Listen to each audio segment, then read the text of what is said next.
Sometimes we forget why we're here. It's easy to fall off track. These help us remember. These battle scars don't look like they're fading, don't look like they're ever gone away. They ain't never gonna change. These battles. Growing up I had a dream, something no one else could see.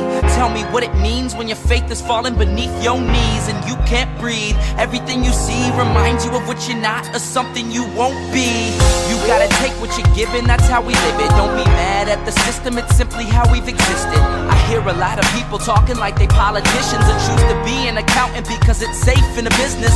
Not because they wanna do it, just because they heard it pays. And who the fuck wants to be poor knowing that's how we've been raised? Society is getting heavy, I can feel the weight. The pressure of success is like 100 million pounds of shame. And that's the reason I'm staying up late, trying to find a way to escape the stereotypes. This day and age is making me feel like the only way I'll be happy is getting signed to a label and making money through rapping. I wanna share my emotion because this world is attacking the very principle of life that lets the people be happy.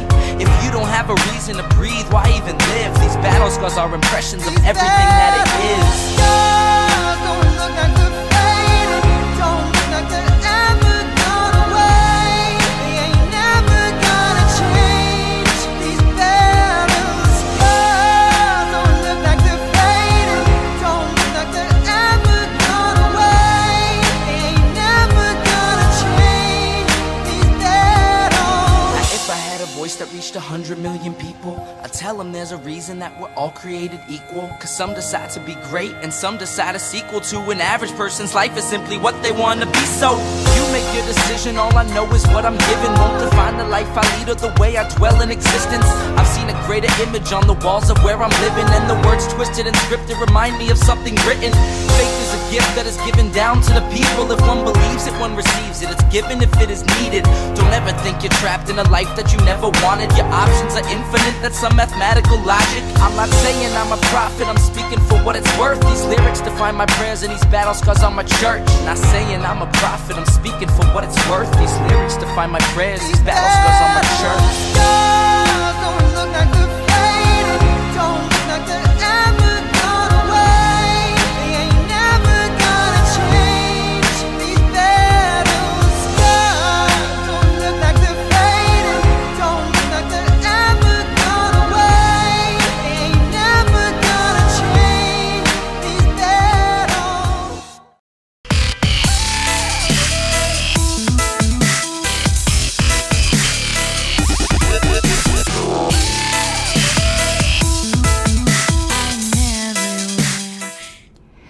Well, hello everyone. I haven't done one of these shows in like forever. So even though I have a backlog of other things I want to do, I wanted to get back to this. And for those of you who are new watchers to my channel, of course, I love having you here, but you probably don't know really what this channel started as is a Libertarian Party history channel, and some of it really only history buffs really like, so this might not be the crazy dramatic stuff that you might be used to hearing from me or normally come here to see. So this is just going to be going through LP history. We go newsletter by newsletter, and we have a new group. This is November, December 1975. We're not gonna go through the whole thing between November and December. There's just too much going on, but you know, we will do what we can. And I wish I had looked at this printout before I started the show because it's such a big file, it like cut it off. So I'm gonna have to read it from the screen because my printout's not going to work. And hello, Samuel. Let's do the YouTuber stuff. I would really appreciate it if you'd give a subscribe to this channel. It certainly helps the YouTube algorithm. You can also follow me on Twitter. I am a follow back girl. Though I've got to cool it a little bit, can't do like 400 follow backs a day because Twitter put me in Twitter jail for a while because apparently you're not supposed to do that, even if they're following you. So you're obviously not doing that scam where you follow people and then I'll unfollow them to artificially boost your numbers, but whatever. So I'm being very cautiously slow in my follow backs. Over the weekend with the election of Javier Milei, like, I got so many new followers, so I need to slow down and slowly add you guys. I truly appreciate it. However, so yes, you can follow me on Twitter. I didn't stick that up there. I am Karen Ann Harlow, spelled Caryn. And woo, need to take a breath. Last but not least, I truly appreciate your support on Patreon. You can support me at patreon.com/Pink Flame of Liberty. And yes, I did. I'm taking a look at comments here. I did see the link to the article. I haven't had a chance to look at it yet because on my phone it wouldn't open. But I think it's just because of the settings or wherever I was at, and now I need to try to view it on my computer. And I was going to do that before I wrote you back to say that I couldn't get it to open, but I could not get it to open on my phone. All right, we're going to get right into the history. This is such a busy time for me. We got the official delegate allocations going. I am writing delegation chair manual. Just crazy. So I can't do these long marathon shows, so we're probably just going to cover a little bit. Oh, but if you're wondering about the cover photo, for this particular video, did you know November 10th, 1975 is when the Edmund Fitzgerald sunk? I happen to be like absolutely obsessed with that Gordon Lightfoot song, have been forever. So when I was looking for an image, I always go and say, okay, what historical events happened during the same period of time that we're covering? And now you know. Because I do think, even though none of that has anything to do with politics, well, it might. There might have been some screwed up government thing that contributed to it. But generally, the images I put, unless they're of LP people, they just happen to be of the general history of the time, because I think that forms the atmosphere. So now in your head, you could go, wow, okay, if you know anything about that history, you'd be like, oh, like, that was a very traumatic thing. So hopefully it gives you a flavor of what it was like in November 1975. Best line in that song, does anyone know where the love of God goes when the waves turn the minutes to hours? Yes, I do know all of the lyrics to the wreck of the Edmund Fitzgerald. Okay. And story time with friends. This is, well, I am doing committee work. I've done a lot of committees, but this is more my secretarial work. Speaking of committee work, I need to do stuff for the bylaws committee. A lot of work. Okay, so what we're covering today is our 1975 ballot access. The way we have to struggle for ballot access is completely an abomination. So you will hear the Republicans and the Democrats scream about election fairness and voter suppression. Neither of them give an absolute crap about that, because you don't hear them talking about the ballot censorship we got going on. If you want to read a little bit about that, if you're one of my viewers who are from Argentina or some of the other countries that have started following me, if you go to my Twitter account, I do have an article I wrote on this, the situation in America, that is pinned to my Twitter account. So let's see what was going on in 1975. They were targeting 31 states, which is pretty good for 1975, but a lot of the laws got worse since then. Now, because this printout got all weird, I do have to take a look at it on my screen, and I thought I pulled it up. Did I not pull it up? Am I an idiot? Oh, I did it on Safari rather than on Chrome. So, okay. Again, you could check this out at lpedia.org. It is the December 1975. So, LP targets 31 states for ballot drives. Let's get started. So, again, I might skip around paragraph to paragraph if there are things that get a bit too tedious for us 50 years in the future. But the most important campaign in the history of the Libertarian Party. It feels so sad to say that, considering that Argentina just elected a Libertarian president. But this was a very important race in 1975. Let me set the scene for those of you who don't know. In our very first race, we did get an electoral college vote. And we got that electoral college vote from a faithless elector in Virginia by the name of Roger McBride. Roger McBride then turned out to be our 1976 presidential candidate. So that's why it's such a big deal leading up to 76. And you'll note that we nominated him the year before. This is when we used to nominate our presidential candidates the year before. Don't start screaming, we should do that now. There's a lot of legal reasons why we had to change that. So, the most important campaign in the history of the Libertarian Party. I'm sorry, I keep stopping on this sentence because it's so funny that they worded it that way. Because remember, this is November 75. The party formed in January 72. It's the way they made that sentence sound is like there's all this history. This is the most important campaign in the history. It's only the second presidential campaign in the history. But write it. Dress for success, I guess, was formally kicked off at Roger McBride's news conference here at the National Press Club. Ooh, la la, fancy. On November 25th, media coverage of the event was extensive, with lengthy articles by the Associated Press and UPI appearing in newspapers throughout the nation. We used to get a lot of press in the 70s.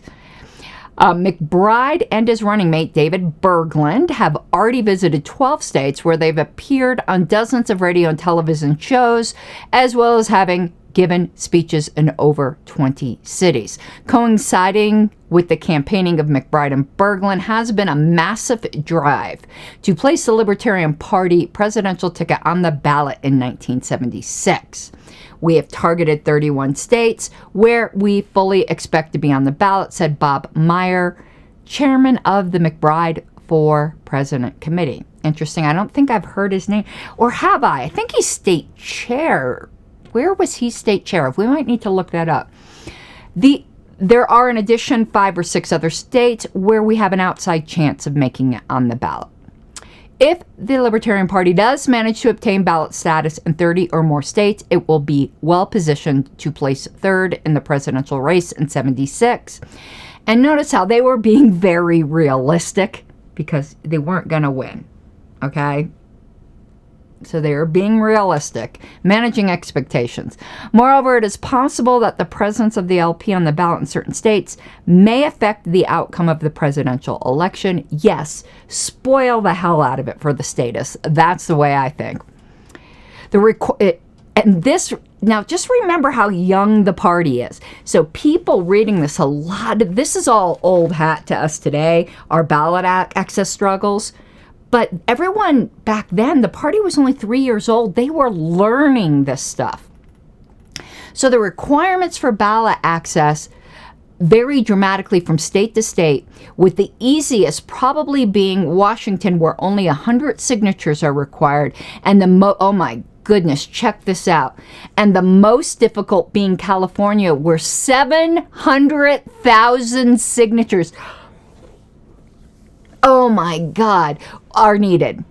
The California law is so discriminatory that the LPC has high hopes of overturning it when a decision is reached on its court challenge in January, should the McBride-Bergland ticket be on the ballot in California.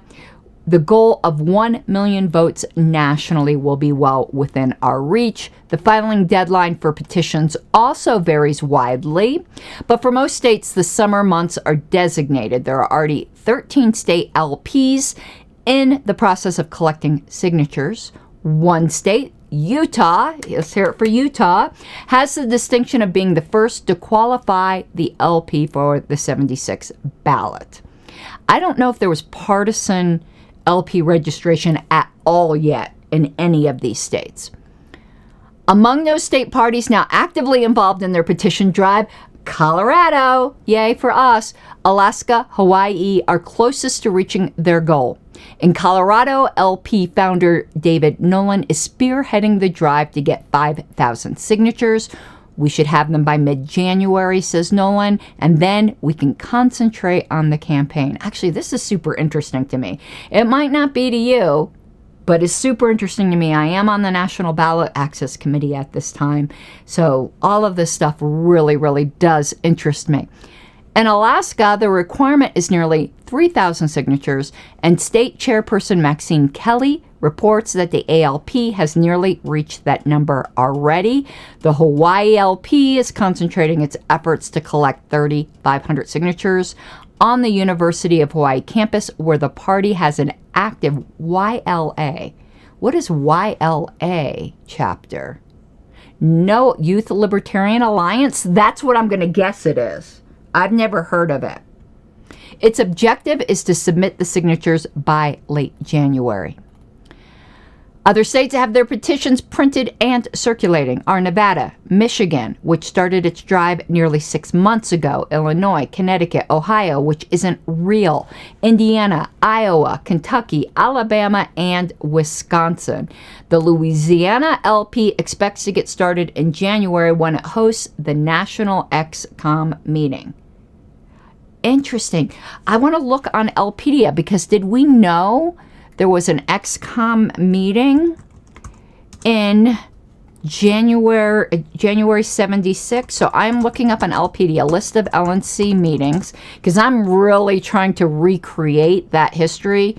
So 1970s, January, yes, New Orleans. We did know about it. It went from January 31st to February 1st. JJ, I don't think that's Young Americans for Liberty because that's YAL. And this wasn't YAL. And I'm not so sure they existed then. It used to be Young American. Now, Young Americans for Freedom either reformed or still exists today. But that was the big thing back then. What was Young Americans for Freedom and not Young Americans for Liberty. But this was, what was the name again? Was Hawaii, YLA. So maybe, I have no idea what that is. So maybe someone can look that up. Or maybe it's a typo and it was YAL. Okay, the tour schedule for the campaign. So that is it for the ballot access part. So they went on tour in January and just went all over the country. We are not covering all of that. Was more interested in covering the ballot access woes. And the VP candidate also was traveling. His home state was California. So he was very interested in getting on the ballot in California and said that they expected over 100,000 votes if they were on the ballot in California. But here's something interesting. One of the most successful tours of the campaign has been Berglund's trip to Hawaii, where Mike Anzus and Mike Rozelle were able to generate feature articles on Dave in both major newspapers as well as other coverage. And Berglund has also attended state conventions in Colorado and Oklahoma and a large fundraising reception in New Mexico. All right. So let's see here. McBride Meets Press, that is also on the cover, and that's where we're going to end up after the end of taking a look at this. So it says, editor's note, the following is 1976 LP presidential candidate Roger L. McBride's statement to reporters. So this is when the campaign kicked off at the National Press Club. So this is his speech. He said, I am running for president of the United States as a libertarian candidate because the major policies pursued by Republican and Democratic administrations alike over the last 60 years have brought this country disaster.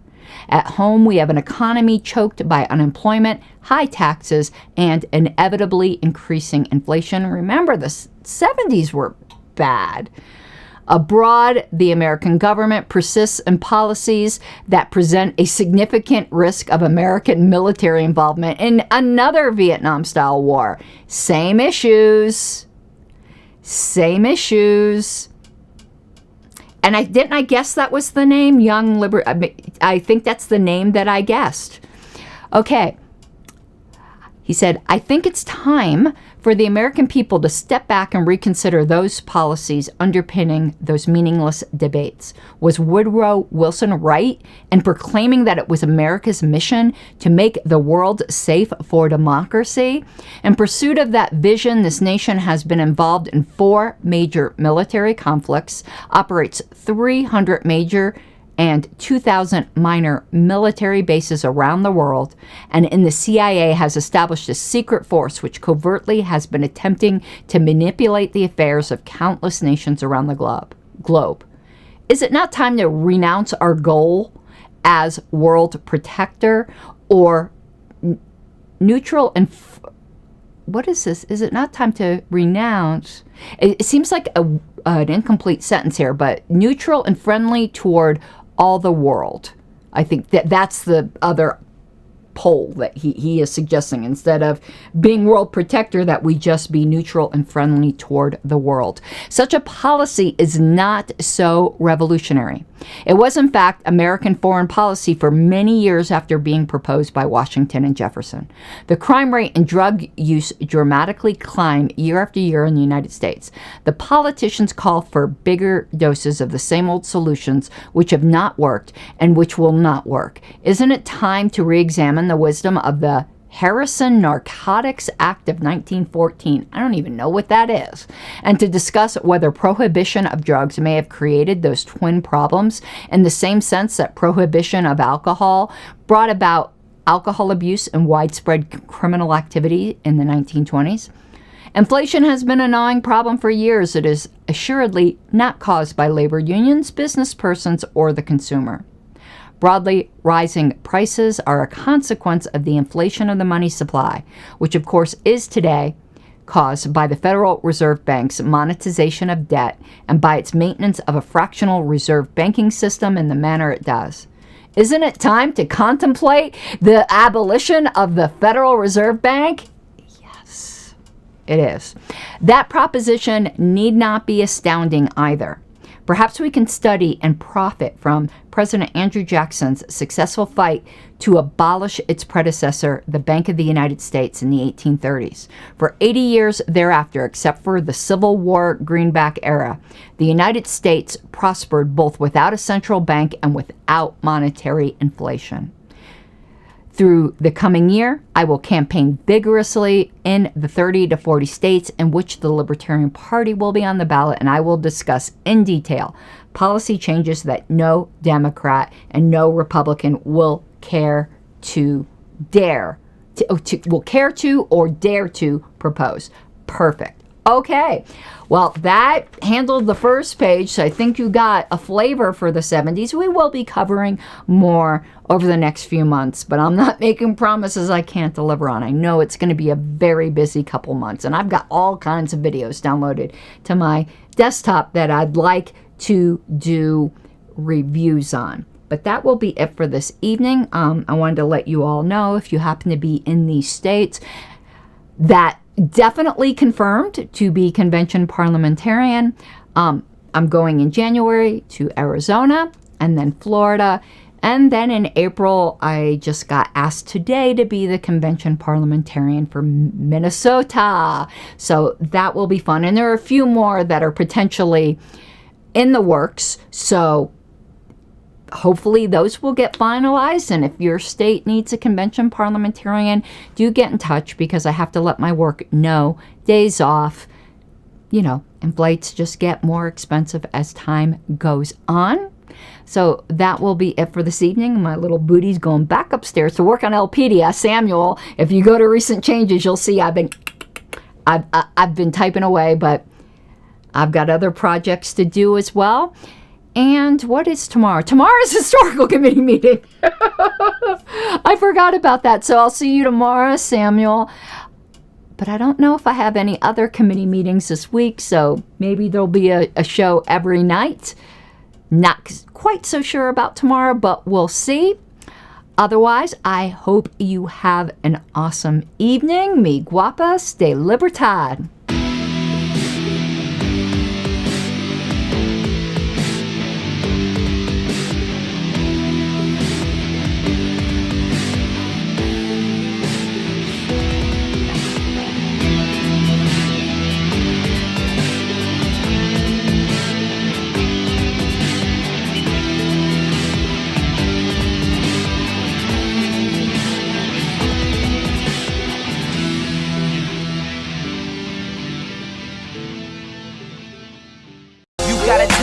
given, that's how we live it. Don't be mad at the system, it's simply how we've existed.